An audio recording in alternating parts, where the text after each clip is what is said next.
was an exciting night for football fans, pro wrestling fans, and MMA fans, and it all went down in Miami.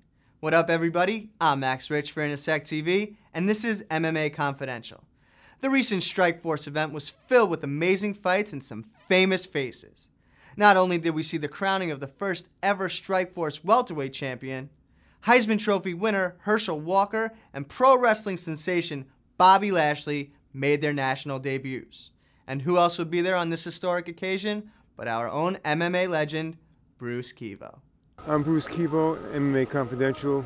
We're here at StrikeForce's Miami debut. It was another great night of fights. We saw Herschel Walker make his MMA debut. We saw Bobby Lashley maintain his unbeaten record. And Cyborg defended her title successfully, a women's championship. But Robbie Lawler and Nick Diaz totally rocked the house. Manhoff continues overhead. Oh my goodness! Robbie, it looked like he was sort of baiting him in and waiting to catch him. Talk me through the fight. Well, really, I wanted to take him down. That was a game plan, but he was moving so well as far as when I'd look to flinch him, look to fake some stuff at him. He was moving good in and out, and with him throwing those kicks the way he was, I didn't want to lower my level and shoot and catch a knee or something. So he was starting to get to me, and he was doing something. He was throwing a kick, and then looking to follow up with hands, and he just did it one too many times, kicked my leg, switched me to righty, looked to finish me, and I just was able to catch him. It's the fight! Would you say Robbie's fight was the fight of the night? I don't see how you couldn't call it the fight of the night. There were some great fights on the card. I'm not taking it away from anything from anybody else, but I tell you, I mean, people love emotional roller coasters, and that was it. I mean, I'm mentally drained from sitting there cornering Robbie for that 3.5, 4 minutes, whatever it was. Robbie doesn't get the credit for how smart he is, to be honest. He knew that when Melvin comes in to finish a fight, he drops his hands. So he actually tried baiting Melvin in, acting like right after the body kick, he said, he was trying to bait him in to try and finish, to do that exact same thing. Melvin was very good about closing the distance, and then after he got done striking, getting out of takedown range. Melvin did a good job. He just made the mistake. He dropped his hands at the wrong time.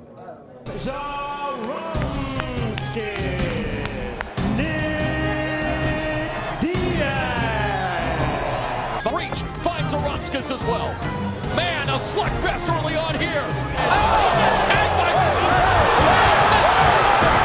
Gets with a series of hammer fists. And now Jack the Johnson.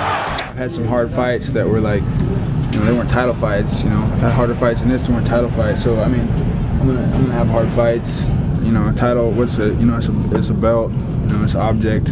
It's just, you know, it's whatever. A nice welcome for Bobby Lashley to his StrikeForce debut. Bobby, how does it feel? You beat, even though it was last minute he came in, you still beat a top UFC veteran at one time.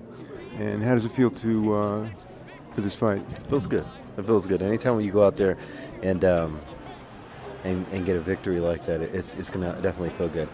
And it was short notice, so I do kind of commend him on taking the fight in a short notice. But in another sense, that didn't really come into play. It wasn't a 15-minute fight. It was a 2-minute quick bashing. So it is what it is. I have respect for the guy, but with the antics that he's been doing afterwards. Where were you? Rent a cop at the bank?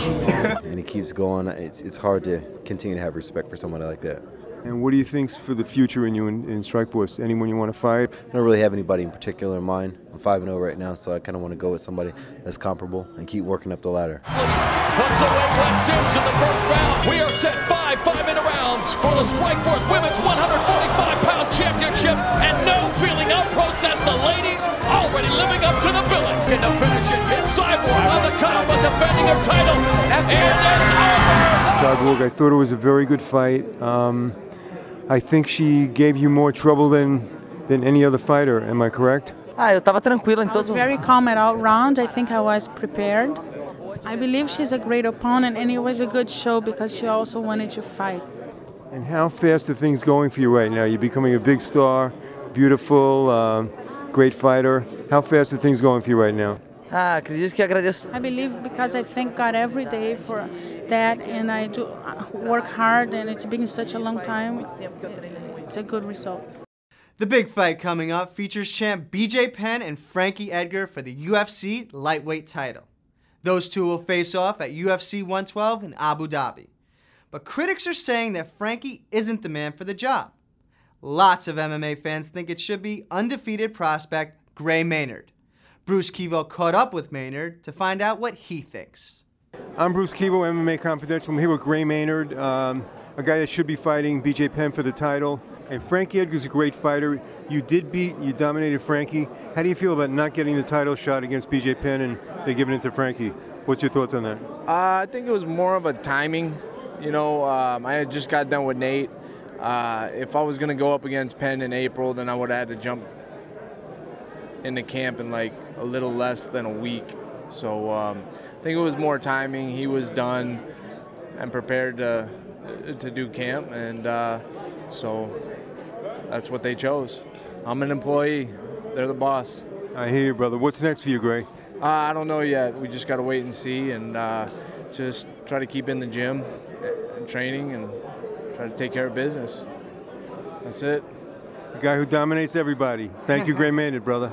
For more on Gray Maynard, check out his page on inasectv.com. There you can find the latest news, videos, and all his tweets. And that goes for all your favorite fighters and athletes. That's it for this episode of MMA Confidential. For Bruce Kivo, I'm Max Rich. I'll see you next time.